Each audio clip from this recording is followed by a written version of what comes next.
Now let's go and take a look at the operation and maintenance on the Kärcher BV51. Now operating the Kärcher BV51 couldn't be any simpler. The first thing you're going to do is go ahead and take the battery off the charger.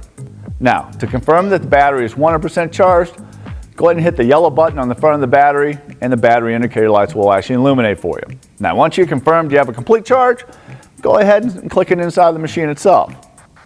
Now the next thing I want you to do is go ahead and check that bag. Now you should have done this during the maintenance side of it, but let's do it again.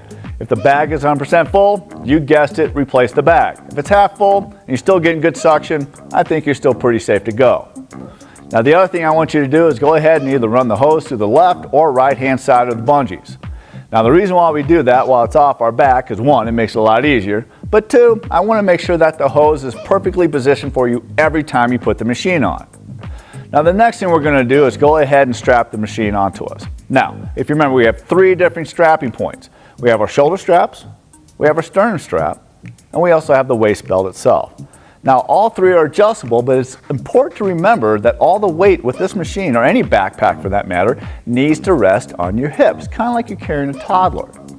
Now once we have all that situated and we're feeling pretty good about it, the last thing you need to do is go ahead and adjust the wand to your operator height, and you're good to go.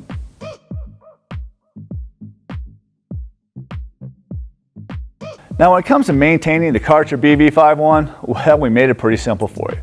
The first thing I want you to do is go ahead and take the battery out of the machine and slide it back into the charger. Now remember, it only takes 1 hour to recharge this battery. Now the next thing I want you to do is go ahead and inspect the actual vacuum bag. You guessed it, if it's 100% full, well, we need to replace it. If it's only halfway full and we're still getting good performance, well, I think you're pretty good to go. Now the other thing you have to remember is that we have two filters in place that need to replace in January and in July. One being the exhaust filter and, well, one being the motor filter is just below the carriage itself. That's all you need to do to maintain the Kärcher BV51.